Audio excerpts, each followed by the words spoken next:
A few people are joining us a little bit late, but I say let's get going. A very warm welcome to you all to today's IPW lecture with historian and author Gabriel Winant.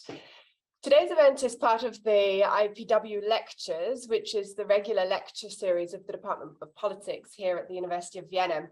But this particular event is also being co-hosted by the Center for the Study of Contemporary Solidarity, which is a research center within the Department of Politics. I'm Emma Dowling. A number of you know me here. I'm a member of the Department of Sociology, and I'm absolutely delighted to be welcoming Gabriel Winant to deliver today's lecture entitled "The Next Shift, the Fall of Manufacturing and the Rise of Healthcare in Rust Belt America," which is the title of his newest book. Which I can't recommend highly enough. It's a really important contribution to current analyses of the healthcare sector and changing class relations. So I'm really excited that you're here today to talk about your work and to talk about the book. So what can I say? Gabriel Winant, you're assistant professor of history at the University of Chicago, which is also where you're joining us from today. Very warm welcome to you. Gabriel will speak for roughly 45 minutes, and after which I'll open up to the floor for questions and comments, and we'll have roughly the same amount of time for discussion. And you can opt to, we're not too huge a group, you can opt to use the microphone and camera to raise your questions or make any comments. But you can also put comments and questions in the chat, and I'll be keeping an eye on the chat as well and can collate those and put them to Gabriel. But without further ado, I think you also all had the note that we're recording, just to make you aware of that. Welcome again, Gabriel. The floor is yours. Thank you. Well, thank you for the warm welcome and for the invitation and the opportunity to speak to you all about my work. It's very gratifying for me, and I'm especially eager, I have to say, to talk about some of the arguments I try to develop in the book with an international group of people and colleagues, because as you'll see in the talk, the book is really focused on one American city, and many of the processes I try to document and explore in it are in some ways specific to the United States, but in quite significant ways that I don't yet really understand. I think there are more global forces at work that would be, I would certainly profit from discussing more and understanding better. So I hope we can have some of that discussion. So I'm going to share my screen. So I'll talk over my slideshow. Are you all seeing that? Great. All right. I'm going to make it full screen.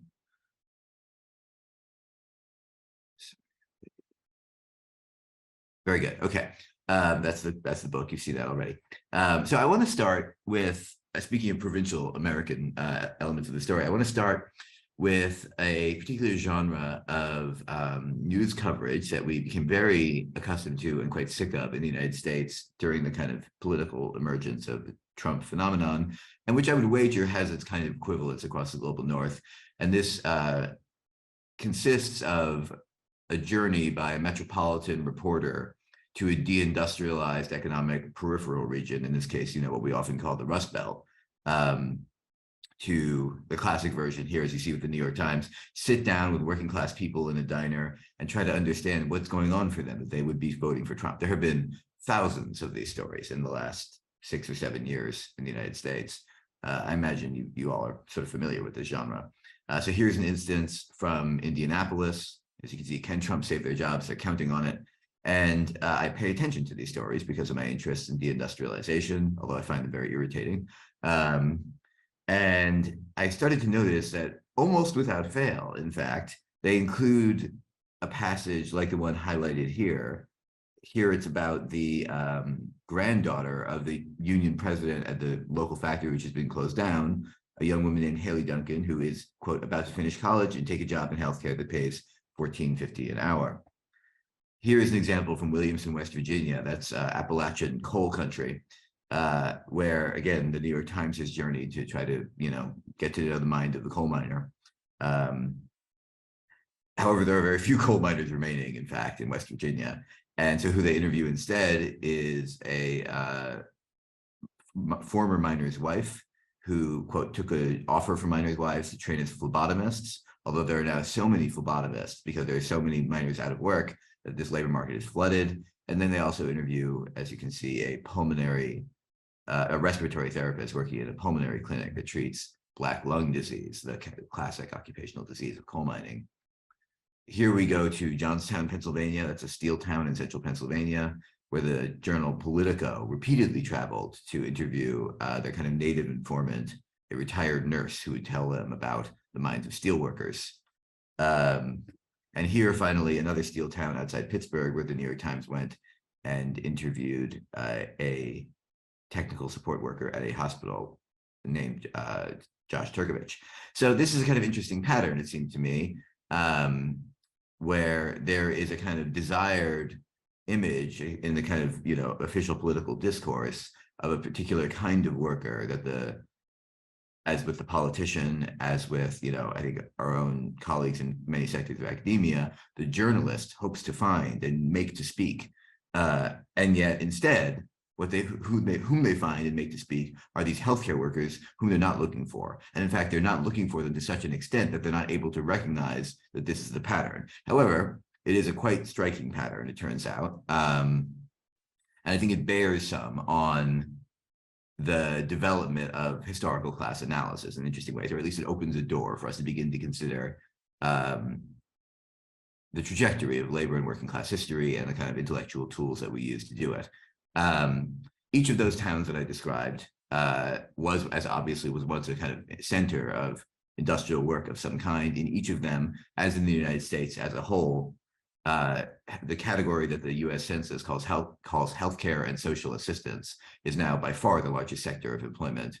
I'll give you some numbers about that in a moment. But as I say, I think this opens up an opportunity for us to kind of revisit and think about some of the kind of classic debates that arose in labor and working class history, and in general, in and around Marxism in the final decades of the 20th century. I've just given you a little sample here of some of the many texts that were written in the 1980s and 1990s and into the early 2000s about the crisis of class analysis, which I imagine is quite familiar to most of you.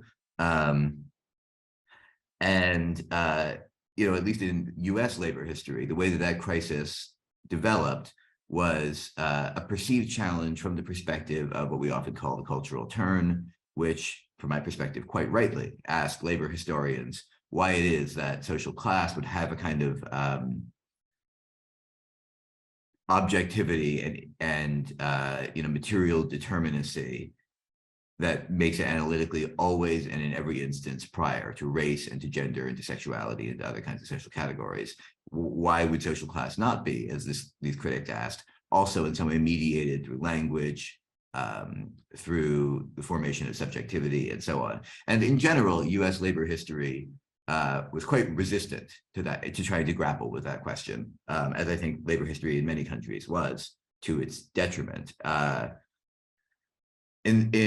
I think, again, in many national contexts, the rise of the industrial labor movement in the late 19th and early 20th century, and then its consummation in the establishment of some kind of social democratic or welfare state by the middle of the 20th century, represented the kind of intellectual horizon or telos of the field. So in this country, the establishment of the New Deal in the 1930s was, for a variety of reasons that we could talk about more if you're interested, the real kind of object of analysis of the field of labor history. It was what the field was written to understand and explain, and ultimately in some ways to celebrate. Even if there was often very serious criticism, labor history really arose directly out of, in a material sense, out of the accumulated victories of the workers' movement, which allowed the children and grandchildren of industrial workers to go to college and to go to graduate school and to study the working class communities that they emerged from, either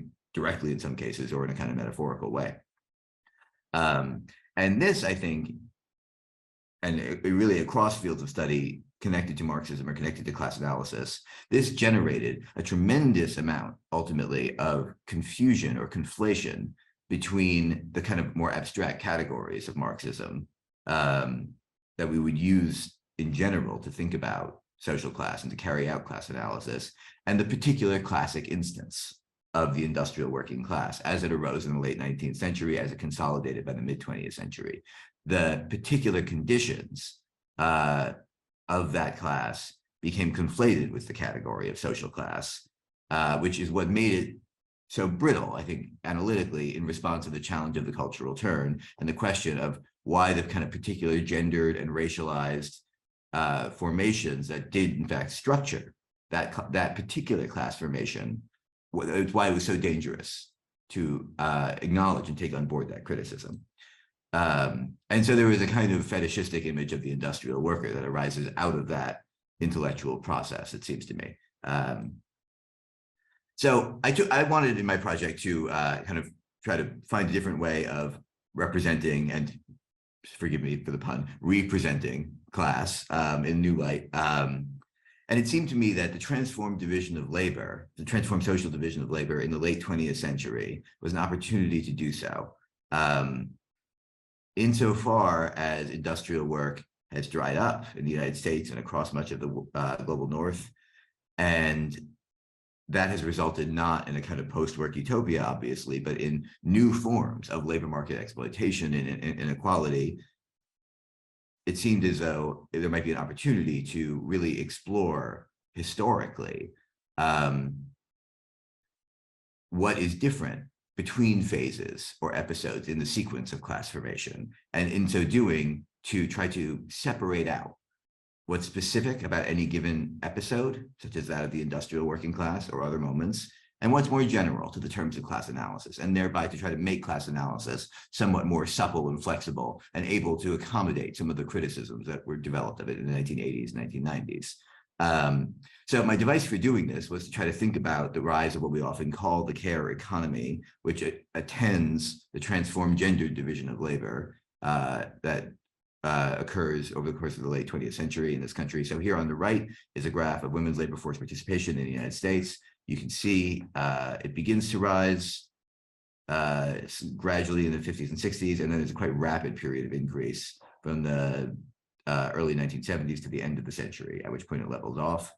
And quite infamously, this process has been represented as a kind of middle class and professional process of women's liberation, opening professional doors under terms of juridical equality for women. And that seemed to me like it was surely, and I'm obviously not the first to say this, effacing important elements of economic coercion and exploitation that attended and arose through this division of labor.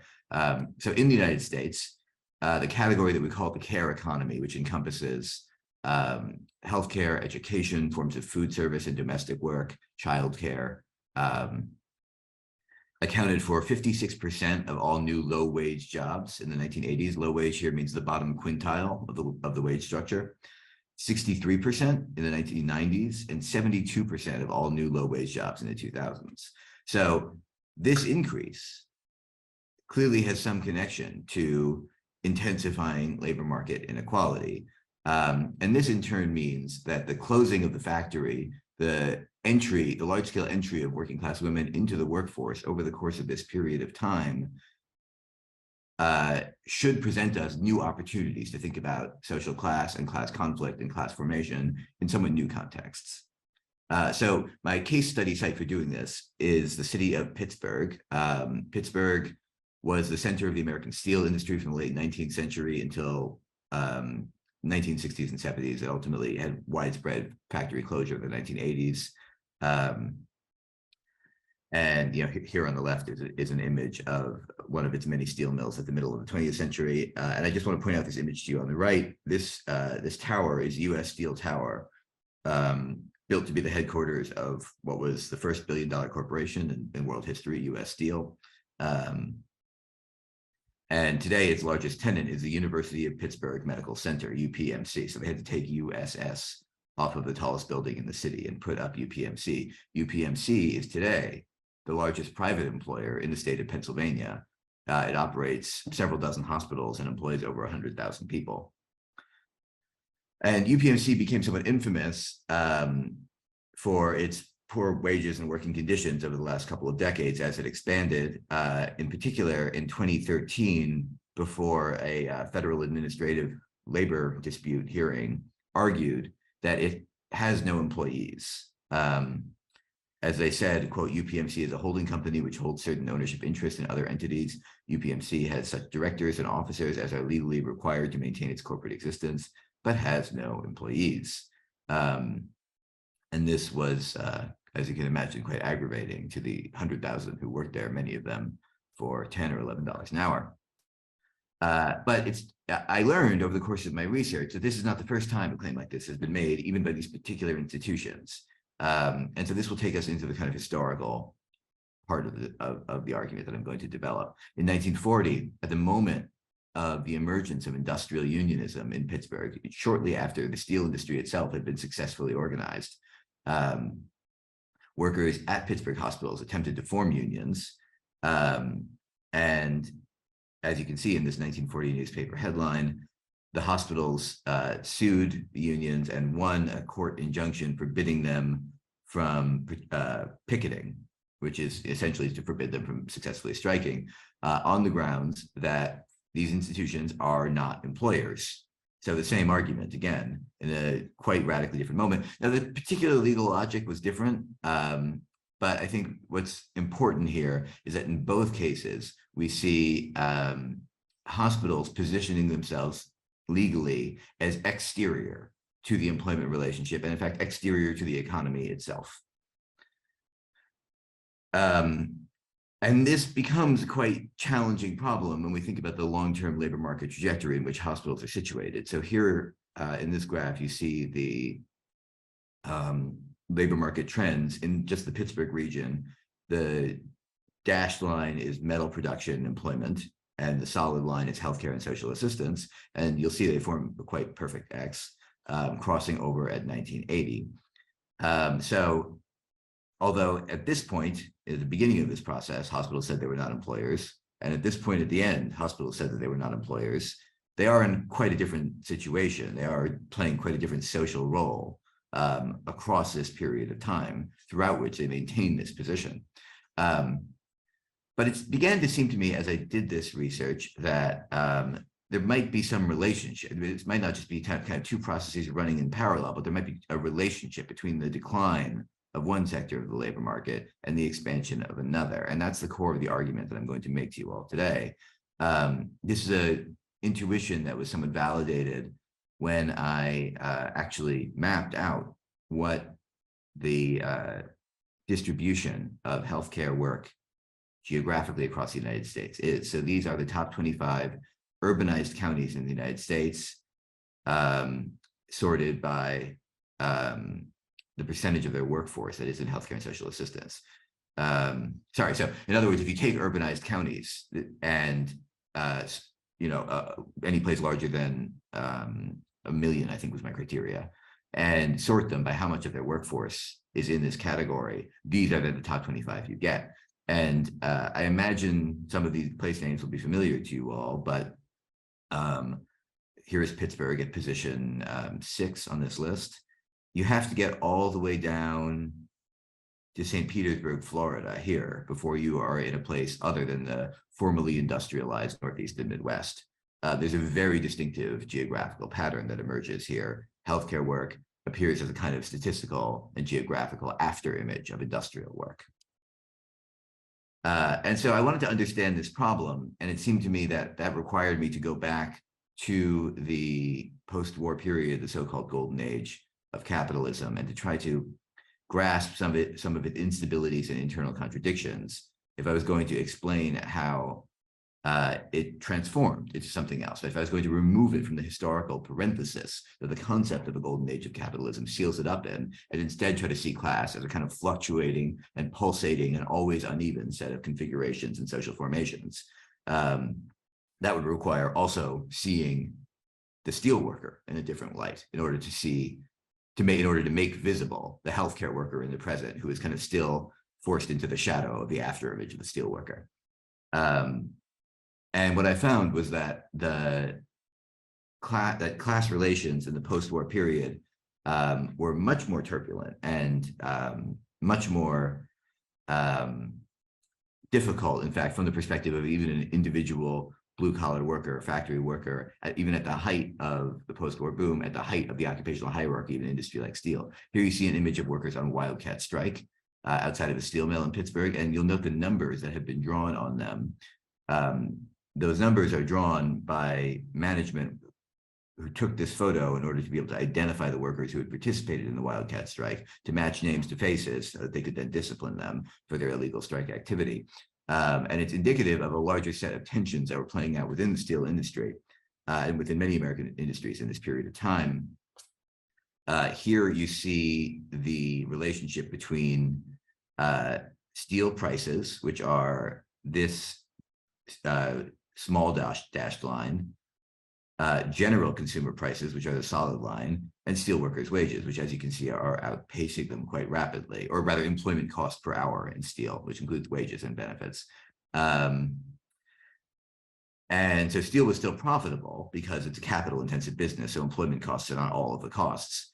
But the industry, American industry, was rapidly losing its competitive edge, quite famously over the course of the post-war period, as the monopoly conditions of the immediate post-war situation began to fade. And steelwork was therefore increasingly vulnerable to quite intense employment fluctuation. Capacity growth, you can see expanding steadily here, even as production fluctuates quite wildly. What this meant from the perspective of an individual steelworker is that you were quite regularly laid off for several months at a time, on strike for several months at a time. And this is not even to mention the ubiquitous risks of injury and death on the job. In consequence, there is a kind of important contradiction that arises between the social role that the economically secure industrial worker is supposed to play within the larger set of social compromises of post-war capitalism and the actual conditions in which steelworkers themselves and their families navigate industrial capitalism in that moment. And just to understand the social role, here's, I think, a funny little example, maybe again familiar to you all, 1959, when Richard Nixon, then vice president, went to Moscow for what's often called the kitchen debate. There was a model American home that he was going to show off to Khrushchev and Brezhnev, you can see here. And they entered this home, and Nixon says, "I want to show you this kitchen. It's like those of our houses in California." And Khrushchev says, "Yeah, we have such things." And Nixon says, "This is our newest model. This is the kind which is built in thousands of units for direct installations in the houses. In America, we like to make things easier for women." And Khrushchev says, "Your capitalistic attitude toward women does not occur under communism." Nixon says, "I think this attitude toward women is universal. What we want to do is make life more easy for housewives. This house can be bought for $14,000. And most American veterans from the war can buy a home in the bracket of $10,000 to $15,000. Let me give you an example that you can appreciate. Our steelworkers, as you know, are now on strike. But any steelworker could buy this house. They earn $3 an hour. This house costs about $100 a month to buy." So here you see, in a very direct way, a sort of symbolic way, a representation of the way that steelworkers, in fact, and industrial workers in general, occupy this quite important material position in the context of the Cold War economy and in the context of the kind of post-war social settlement in which economic security is routed through privatized collective bargaining and social benefits in large-scale industry.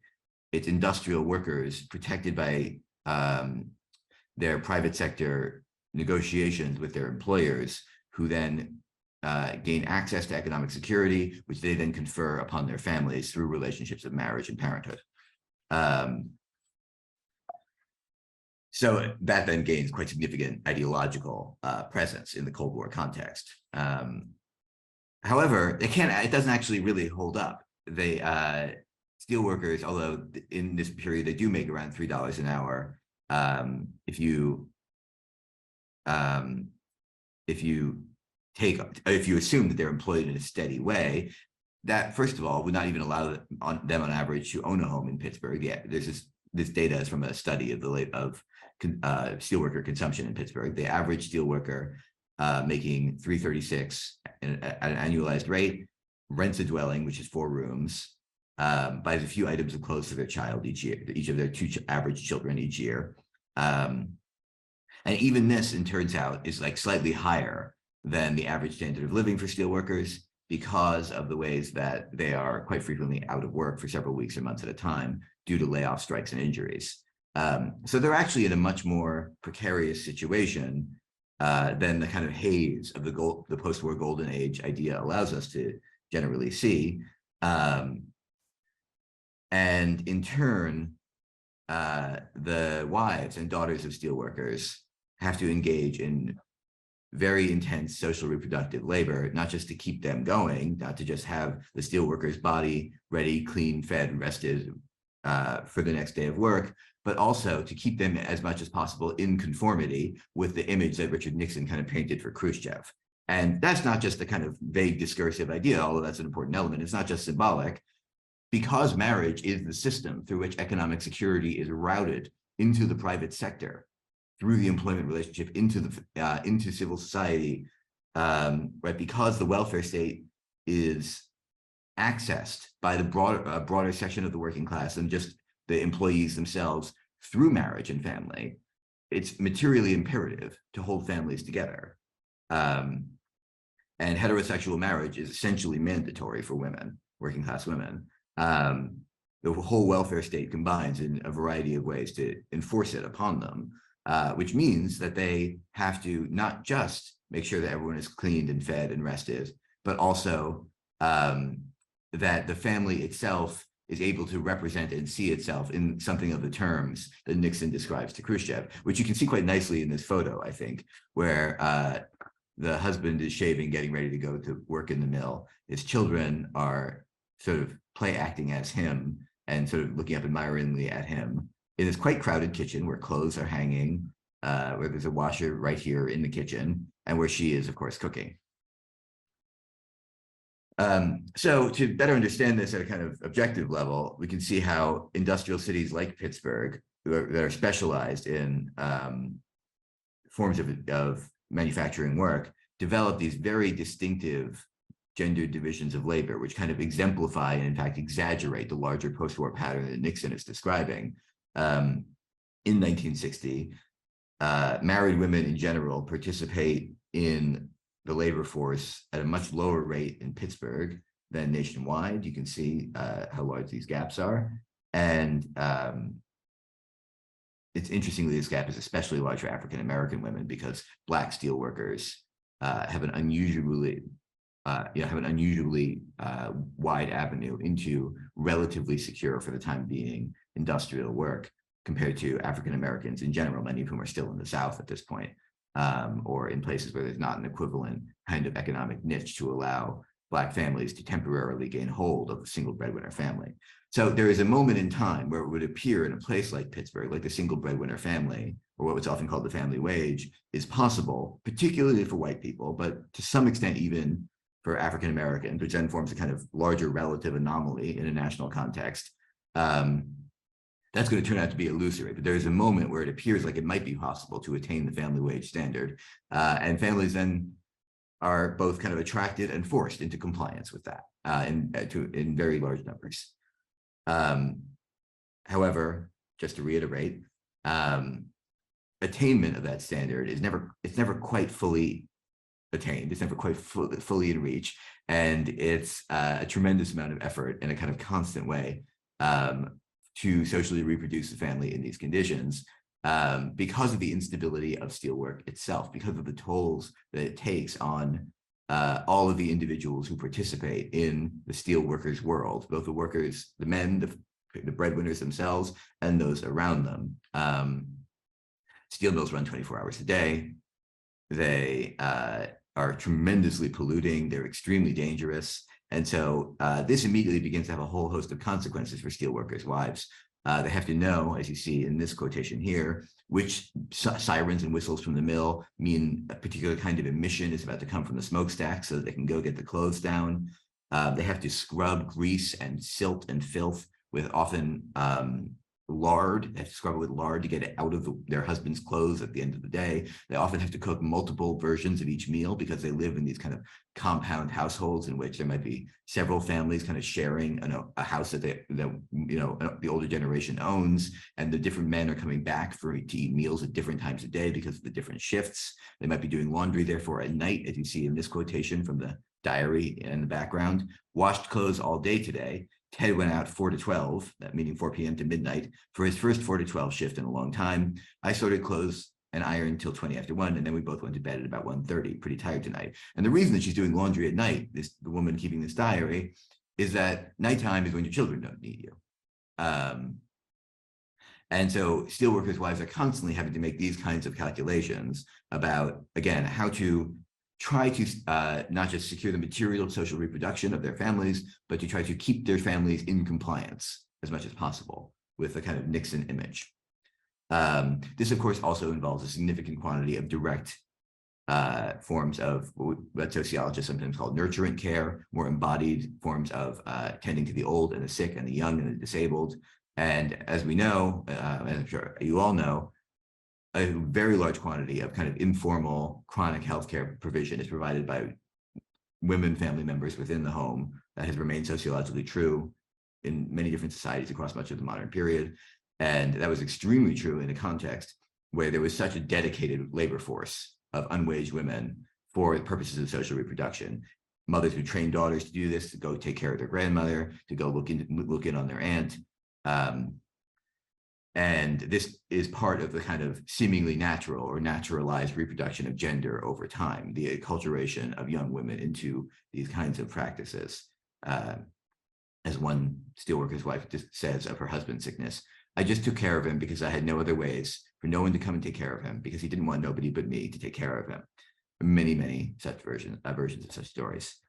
So you have this entire social world organized around the breadwinner housewife dyad, and the economic security, which is routed through him out to the family beyond him, and in turn, the unwaged forms of labor that surround him and reproduce the family in the image that the steel mill requires, and that the larger Cold War social formation requires, which then, of course, prompts us to ask what happens when there's no more steel jobs, right? What happens over the course of this long decline from 1960 to 1990?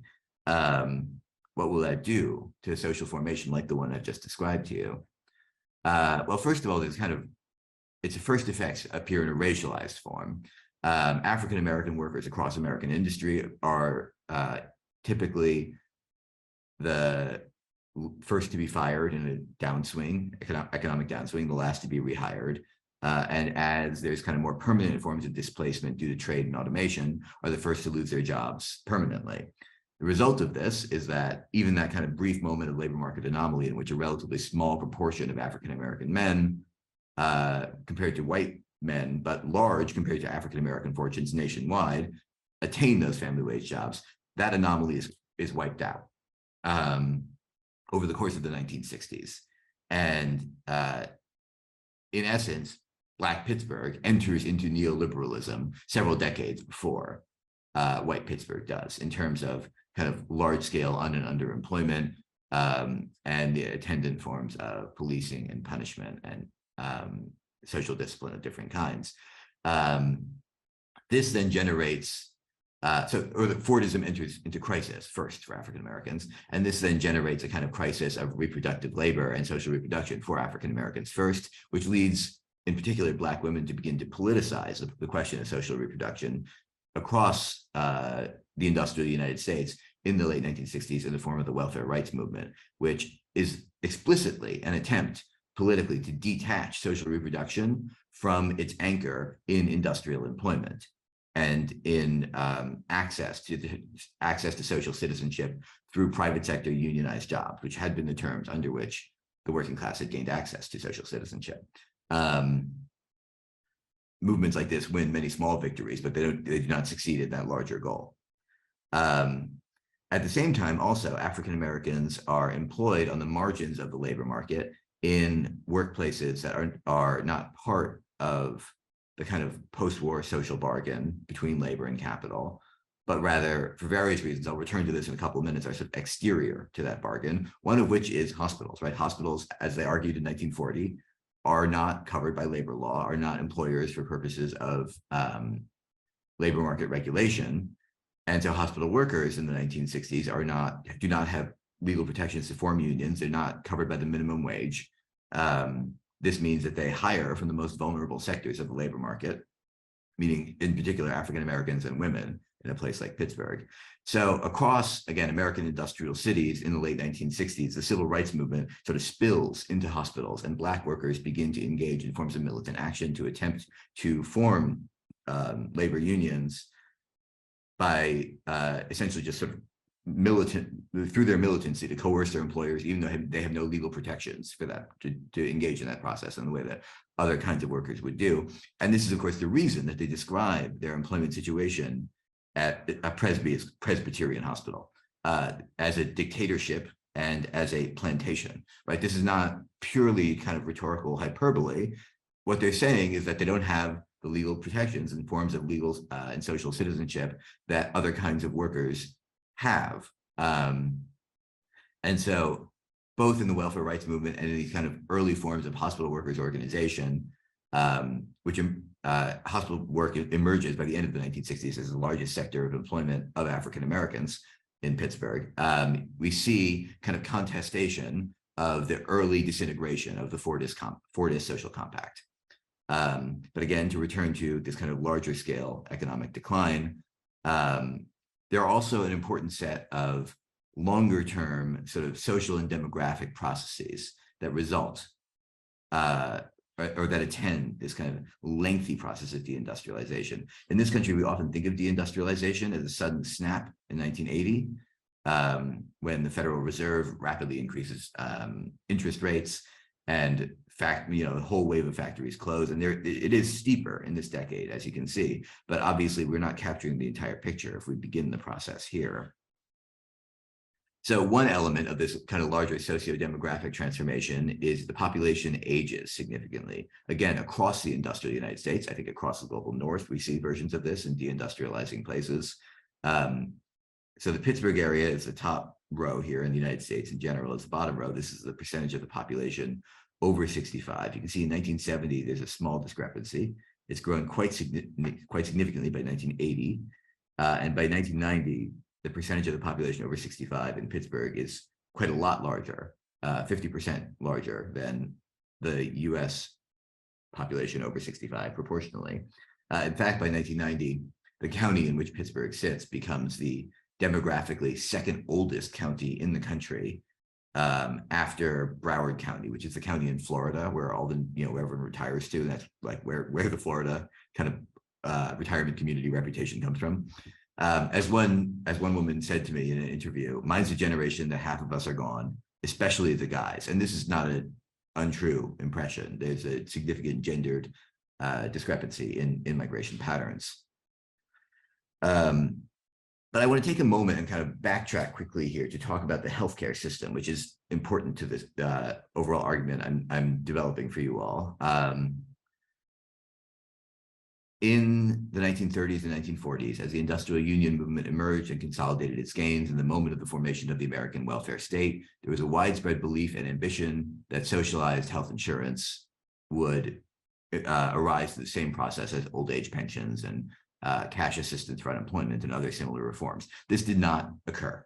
And in the late 1940s, as the Cold War began to kind of poison the political environment for welfare state politics, the industrial unions withdrew from the political field fighting for a national health insurance plan, which was being advocated for by Harry Truman, but the industrial unions withdrew from that and instead, recognizing their political power had diminished, began to depend on their economic power within their industries instead. I touched on this a few minutes ago, to demand, instead of a national health insurance plan, privatized employment-based health insurance. And so they were still able to strike their industries for months at a time, to grind steel and auto and coal and electrical and so on to a halt, and win very good contracts. And so between the late 1940s and mid 1950s, health insurance spreads across the American working class quite rapidly, not through direct social provision, but through private sector collective bargaining. Under federal regulatory supervision, the federal court system requires that recognized unions get to bargain over pensions and health insurance, but then the bargaining occurs between private actors. By the end of the 1950s, steelworkers in Pittsburgh have quite good insurance. You can see here utilization rates per 1,000. This is how many inpatient days in the hospital, or admissions and inpatient days, steel subscribers, meaning steel workers and their family members, use as compared to the general population under 65. So you can see that steelworkers are using the healthcare system more intensively than the general population. This is not just the workers themselves, it's their families, meaning that there's an insurance effect here, not just a direct health effect of working in the mill.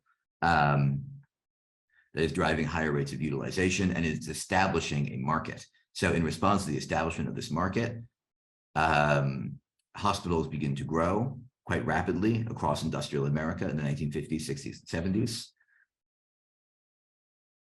And utilization, the intensiveness with which the population depends on the hospital, and in particular with which the industrial working class population depends upon the hospital, rises. Excuse me. So I showed you a moment ago the figures for the discrepancy between steelworkers and the general population in the late 1950s. By the mid-1970s, steelworkers are diverging in how much they use the healthcare system, not just from the general population, but from even other insured people. Blue Cross is the insurer for both steelworkers and much of the general population, and steelworkers' plan is enough better that they're using the healthcare system. Sorry, I realize these numbers are sort of confusing, but they're using the healthcare system more than even other insured people. And by the end of the 1970s, all of these utilization rates have increased quite dramatically, so that by 1979, the entire population of the region is generating 1.6 inpatient days per capita. That's to say, if everyone in the Pittsburgh region by 1979 in that year used the hospital the exact same amount, if everyone behaved in the exact same way, everyone would have spent 1.6 days in the hospital in that year. It's a very, very high rate. That's triple the rate nationally in the United States right now. Now, of course, that's not what's happening. What's happening is most people don't go to the hospital at all, but a quite large percentage of the population, driven by steelworkers and their family members, are going to the hospital quite frequently and staying for quite a long time, generating this overall very high rate. This, in turn, generates demand for labor. As hospitals grow, as they respond to this market, they have to hire. And I'll return to this more in a moment. Whom do they hire? Who is available for this work? It's the women who have been engaged in the forms of daughter and wife labor that the steelworkers world depended upon, encouraged, and habituated. As one home health agency recruiter puts it, the displaced homemaker is tailor-made for the homemaker home health aide position and could be said to have been in training for the position for years. That training, of course, is the training of being a wife and a daughter. By the early 1980s, the kind of, as I said a minute ago, the kind of gradual erosion of employment in steel speeds up, and what's a kind of slowly worsening racialized pattern of insecurity becomes a kind of universalized, rapid economic deterioration. Unemployment reaches 17% by 1983. The poverty rate rises very rapidly, and the welfare state is very rapidly and intensely overburdened by this process. It does not have the capacity to handle the steel industry around which the entire region has been organized, collapsing sort of all at once. As one laid-off worker puts it, even those people who had saved and were ready for retirement, now they're helping their kids, and now everybody is out of money. With this process, there is also an intense health shock. In the immediate aftermath of job loss for industrial workers, there's a 50 to 100% increase in mortality hazard, which will gradually regress back down toward the mean over the course of a lifetime, and will only be 15% above average by the end of such a worker's lifetime if they survive these years. But first, they have to survive these years, and that's not necessarily easy to do, given the massive increase in addiction and depression and other mental health ailments, the increase in also for their families, infant malnutrition, domestic violence. There's a huge kind of socio-medical effect of unemployment going to 17% and a century-old sector of the labor market collapsing. As the welfare state in general shudders under the pressure of such an experience, however, the healthcare system in particular actually expands countercyclically. And this is because it's anchored in the private sector. So because it's possible to profit from healthcare, and because healthcare provision is therefore less vulnerable in certain ways to austerity, very perversely, healthcare actually expands in response to this social crisis. So, for example, Medicaid, which is the means-tested poverty health insurance program in the United States, you can see the Pennsylvania Medicaid program quite rapidly expands its budget over this period of time. Similarly, an older population of steelworkers are going to carry with them into retirement the medical benefits of retirees. And so the dashed blocks here are the proportion of steelworkers from 1978 to 1984 who are pensioners. What you see in this image is steelworkers being offered early retirement plans in which they'll get to keep their health insurance and saying yes. So through these kind of various social welfare mechanisms, collectively bargained health insurance in the steel industry, very large healthcare institutions which have grown in response to the demand constituted by that market, and then forms of social insurance rounding out the margins of it, demand for healthcare not just remains intact as the economy around it collapses, but in fact grows. And I just want to emphasize one point here, which is that that growth, it both has a direct medical cause in the form of stress on the population created by mass unemployment, and also an indirect cause in the ways in which the healthcare system is the only institution able to buffer some of the social shocks of unemployment, because it has been functioning through these very large nonprofit institutions built up to service this population, has been functioning not just as a site of acute care, but also as a site of long-term care and as a site of social work and mental health care provision. Hospitals have a variety of social functions that they develop in response to this very large, deep market with a very wide set of needs. And so as a multifaceted social crisis impacts upon this population, to the extent that people in this population are able to present some of the resulting social needs as healthcare needs, they are able to then claim a welfare benefit in the form of healthcare. And that causes demand for care to grow, even as demand for everything else is collapsing, and in turn makes healthcare a very profitable site of capital investment. So you can see here the very rapid increase in capital investment in Pittsburgh hospitals over the course of the period from the late 1970s to the early 1980s, a tripling just from 1979 to 1980. There's also a financial market element to that, of course, which we can talk more about if you'd like. And just to underscore the point I was just making about the kind of social mechanism that drives healthcare use, these are the top 24 cities in the country by their average length of hospital stay in 1981 in the depths of this crisis. And again, there's only one city on this list, Washington, D.C., which is not a city going through a massive spasm of industrial job loss. The rest of them are all sharing that experience. So again, I'm moving to the end of the talk here now. I know I should wrap up, but as this happens, you see a very rapid increase in employment in this industry, but that increase is occurring by drawing on the social margins of the older industrial labor market. It's hiring women and African Americans who are being forced into work by the experience of job loss and are entering into a labor market already cordoned off, both legally, right, by the lack of a set of social rights, culturally, in terms of the meanings attached to this work as being very closely related to the life of work and daughters, and also economically in important ways. We often associate healthcare work just sort of casually with doctors and perhaps nurses, but at least, I mean, nurses are a complex category. I would say we should count nurses as part of the healthcare working class. But even if we exclude them, you still have 2/3 of the healthcare workforce ranking below them in the Pittsburgh region. This is in the early 1990s, but these proportions still basically obtain. So there's this kind of paradox that I want to kind of use to conclude on, which is that the expansion of the healthcare industry is not just another sequence. I mean, at one level, it is another episode in the sequence of class formation. As creative destruction does its work, remakes the labor market, old jobs disappear, new jobs emerge. And so at some level, some of the basic tools of class analysis can stay intact if we can track that cycle. But each episode in that cycle has its distinctive qualities. And in particular, the healthcare industry is distinguished by being a low productivity sector of the human services, characterized by difficult, resistance to the forms of automation, mechanization, and subdivision of labor, which have classically characterized capitalist production.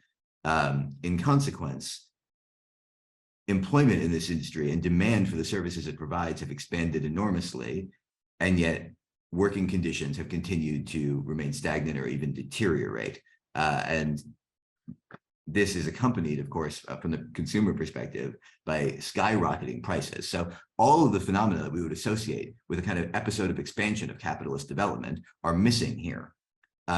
You would expect, as an industry matures, prices would fall, efficiency and productivity would rise, wages would rise. That would be the classic cycle. And instead, prices are rising, productivity is stagnant, and wages are stagnant.